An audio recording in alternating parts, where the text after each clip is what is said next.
City of Roses, Pasadena Media, Simply Aldonia Show. Welcome to the Simply Aldonia Show today. I'm honored to have you with us today. And today, I have a special guest, Ms. Heather Hilliard. But before I get to my guest, I want to talk a little bit about gratitude. The word of the day for me is gratitude. I woke up this morning being thankful for the air that I breathe, the vision that I can see, and the things that I can hear. And I'm going to challenge you to remember to be grateful, and when you're not feeling well, be grateful. And to take the 365-day challenge of gratitude with a giving, loving, caring attitude. There's a lot of people coming into season now, and some of them are not happy, and that's pretty much all the time throughout life. That's part of life. But when you think about the air you breathe, the beautiful things you can see, you have an attitude of gratitude. So, be grateful. So today I have a special guest for you. Her name is Ms. Heather Hilliard. Hello. Welcome, Heather. Thank you. Thank you for having me. How you doing today? I'm being grateful today. Today and every day. I'm glad. I'm glad that you're able to come today. Yes. I know you are moving and shaking. Very busy woman. Yes. And amazing, talented artist. Thank you. Which the audience is going to get to see some of your beautiful work today. A lot of new stuff. Yeah. And they're going to know a little bit more in depth about Miss Heather Hilliard. Right? So I understand you have a new project you're working on. And before we get to that new project, let's tell them a little bit about your previous projects. Okay, well, there are a lot. Okay. Let's start with the beginning. The beginning. Where and when did you start painting and creating art? That's a good question. My mother says I came out the womb drawing. Okay. And my early memories are in elementary school. And the kids always wanted me to draw something for them or create something. Like when we would have sculpting, I'd be making everyone a project. And that was early elementary school. And from there, I just continued drawing and painting and creating, because there's so many elements to art. So when you started as a child, even going to school with the teachers, was your art teacher one of the best subjects that you studied, that you enjoyed in class? Yes, art was my favorite subject, always, yep. My most favorite art teacher was in college. Oh, wow. Okay. Yeah. My next question is, when you're creating art, how does it make you feel? Yeah. Depends on the subject. Sometimes things are really heavy on my heart because of all the things that are happening. So sometimes I feel a little saddened, but I want to express what it is that's going on. Those are kind of my new inspirations right now. But for the most part, I just feel joy, relaxed. It's art therapy. Yeah, Yeah. that's good. Now another little story. Usually guests that I have, most of them are people that I've met when I am out in the community doing art projects and entertaining at events and festivals. I get to meet and go out and meet a lot of people. Heather, I had the opportunity of meeting her like family. It's been a long Over 20 years. 20-something plus Yes. years, what, 25, 20-something years. Something, 20 And we something. started right here, where? Pasadena. Pasadena, city of Pasadena. And working with the PK, Yep. Human Resources. City of Pasadena. And every summer, we get to do what? Create art with the kids, teach Yeah. them new mediums. Yep, share with the staff and the adults. Yeah, it's been Yep. a long 20-year run. And usually the camp the camp, we worked at several camps, but this camp particularly, Victory Park was one of the most amazing. All of the parks are amazing, trust me, but One of the Victory largest Park ones. was one of the largest ones. And for me, that experience with the city of Pasadena gave me my first teaching job with the public.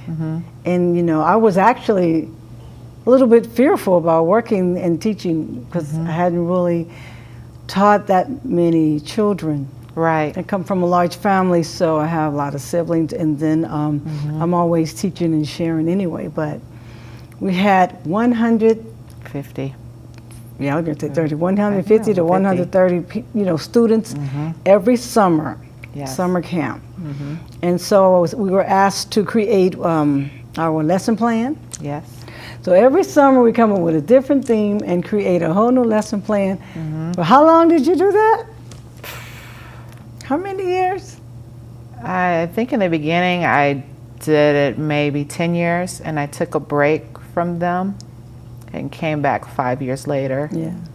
And so, but in between I was also still continuously with the Armory. Pretty much 20-something years. Because I was still doing the Armory. We both did 20 years simultaneously. 20 plus years. We mustn't leave out the other art instructor, which is Miss Deborah Ann Morris from Mrs. Clown Entertainment. That was some great years. And we did drama. And the funny thing about drama, I wasn't into drama. I like writing, I like writing and poetry. Acting is not really one of my favorite things to do. It's too emotional. But anyway, the drama opened up the avenues for us to do the stages for the kids. Set designs for the youth. And every summer we would put on a final art exhibition for the kids. Yes. Oh my God. And actually every week for 1 hour, those kids did amazing art that we had the opportunity to share and have them partake of our art ability. Exactly. And we still see them. Some of those children are grown, young adults now. And some have their kids that come see us now. And we see them throughout the community still. I'm still in Pasadena. Yes. And we get to see them. Now, the other aspect that you do, and it's a different technique. Cause see, when you worked as an instructor, you were able to implement what, your own program? Yes. And create. What are some of the projects that you created and why? Do you want to tell us a little bit? Well, it would really depend on what they were looking for. Sometimes they had themes that were that you needed to meet with your art projects. So a lot of the themes would be nature-based or science. So a lot of the projects were painting, and we did sculptures, working with clay. I loved science because I love to combine art with science, like erupting volcanoes and creating, the new thing is making the slime. Yeah. And so there were a lot of projects. I mean, hundreds and hundreds of projects that we created. What was your favorite, if you can think of a year that you worked there, what was one of your favorite years? And do you remember what activities that you did with the youth on that year of that project? I have a lot of favorites, but one of the ones that I love a lot is working with the younger kids that are maybe 5 and 6 years old. And actually all the kids really enjoy this project. It's when we do the body tracing. Okay. And we pick a student out of the class. I let the kids decide who they want to use. So we kind of have like a vote negotiation. And then we trace their body. And then within the body we do a mixed medium collage where we put buttons and foam pieces and paint and feathers, and they come out so beautiful and so unique. And so then that year I decided to cut them out and we put them all over the park. So some were in trees and some were in the fence. So it looked like this beautiful, colorful child just hiding in the parks and nature. It was really gorgeous. Yeah. So what do you think the kids enjoyed the most? What do you feel that art brings to them? And that's broad. I know it's broad. It's really broad. So many aspects that it brings and motivates and inspires. But within teaching those 140 kids, what are the most things that they enjoy doing? Can you think of some of them? Let's share that with our viewers. Well, for me, I like to instill and help motivate the child. So with that, I always implement that even if you feel like you can't draw, you can create. You can do whatever you like. So for me, I just want to uplift their spirit and show them many techniques of art so that maybe you don't draw, but maybe you can build with clay, or maybe you're an abstract artist. So I want to encourage them and help them find their strengths and not feel like they have to fit in the box and be like every other kid. So for me, it's helping motivate and bring out the best in the kid. That's good. And the good thing about what you said earlier with doing the science, because the kids, they love that slime. Love the science. And it gets on the walls and the doors and the floor and the carpet and your hair. And some parents, it's funny because even the glitter, the same thing with the glitter all over the place. But the thing about it that it's so childlike, it's so fun, it's so letting go of life and enjoying. And they have hands-on activity. They're working and molding, and we're discovering with their little bitty minds and their hands, and they're making connections. And the STEAM, which is the science, art, engineering, and all of those wonderful aspects that we have. So we're going to take a break, and we'll come right back.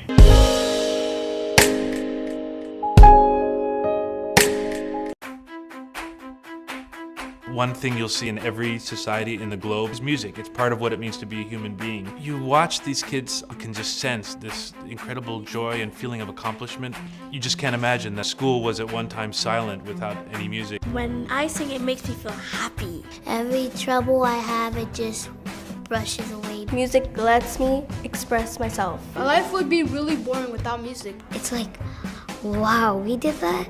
In New York City, more than half the schools don't have music at all. And I think this is one of the great tragedies in the past decade is that it's been going down. Now we're starting to go up. And thanks to education through music, they're really reversing this. And it's the most important thing we could be doing in education right now is making sure that there's music in these schools. That it costs just $150 per kid for a whole year is like the best money one could ever spend.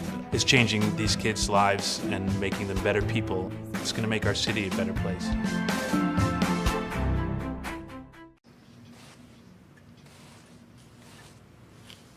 Who said that? The lady at the store. That is not a compliment. Listen, it's an ugly, nasty word, and you are going to hear it. Nothing I can do about that. But you are not going to let that word hurt you. You hear me? There are some people who think you don't deserve the same privileges just because of what you look like. It's not fair. It's not. Remember, you can do anything they can. Difference is you gotta work twice as hard and be twice as smart. Come straight home after practice. You got your ID? Oh, guess I stopped you. How's your review? We're good. You good? Yeah, You see? we're good. Okay, good. Now, when you get pulled over, I'm a good driver. Okay? baby, Don't worry. this is not about you getting a ticket. This is about you not coming home. I'm gonna be okay. Right? Okay.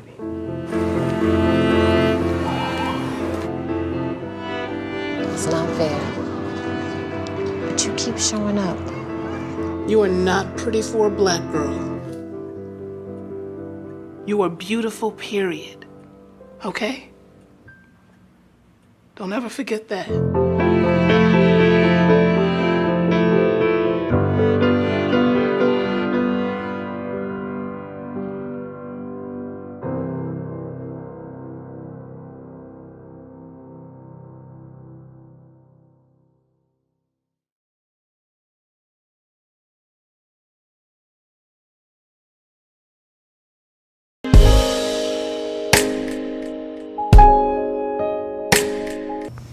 Welcome back. I'm glad you had time to take a break and get whatever you need and come sit down. And I'm glad you're here with me today. Today, we're still talking about the amazing impact that art has on life and its impact it's had on our children's lives that we have served in this community. And if you're an art lover, and if you think you can't do art, those who are new at doing art, or have you ever been told by one of your teachers that, oh, you should do something else? Today, I want you to forget all about that, because you can do whatever you want. You can do it. Just find your right teacher, find the right team. That's all I got to say. Well, we're going to get back to talking to Heather some more about her amazing artwork that she has brought in the studio today. There's a piece you did with the little boy kneeling down in the forest or the field. Yes. Tell me about that piece. I loved it. It speaks volume, but I'm not sure. But it's the color. I love the colors. I love the background colors that you use, and I wasn't sure if he was lost, looking and praying. So tell me the story behind what inspired you to create that piece. Actually, he was lost. I just thought of a little boy who was shy and hiding and couldn't really relate with the other kids, so he was hiding in the bushes. But he found peace in the bushes, and he found peace within himself, so he didn't really need the others around. The thing that crossed my mind in looking at that piece, the background was dark and black, but yet the tree was lit up and light in the tree. So is there something going on between the See, you know color, and that's why you picked up on that. So the dark was definitely reflective of his environment and how he felt, but the light in the leaves was the illuminating color and spirit within him. So it kind of cast into the plants. So it was like he wasn't in complete darkness because within himself he carries a light. Oh, wow. Yeah. I love that. And not only that, the expression on the face. I could see the indentation of the eye, but I'm not sure if his eyes were open or was it closed. He's kind of closed because he's just kind of self-reflecting. And it's interesting because, and the funny thing too, it just happens to be a male and it wasn't a woman. Exactly. Was that symbolic of a person in particular? Not in particular, but a lot of my pieces were of females and girls, and I have really tried to make a conscious effort to have more paintings with boys and men because normally I would paint a lot of women and girls. So tell me, why is that? Why do you think you did a lot of women pictures instead of the male pictures? The funny thing is, a lot of people will see a lot of my paintings and say, oh, you painted yourself. Okay. And subconsciously, I guess I put a piece of me in the painting, but it's not always intentional. So I think a lot of the paintings are telling my story in one way or another. So that is probably why a lot of women and girls are created. But in my time now of being more aware of what's going on in the world, I want to reflect everything that's happening. It's a funny story, and you know, they said Michelangelo, when they were doing some research on him, that he used his image in some of that work.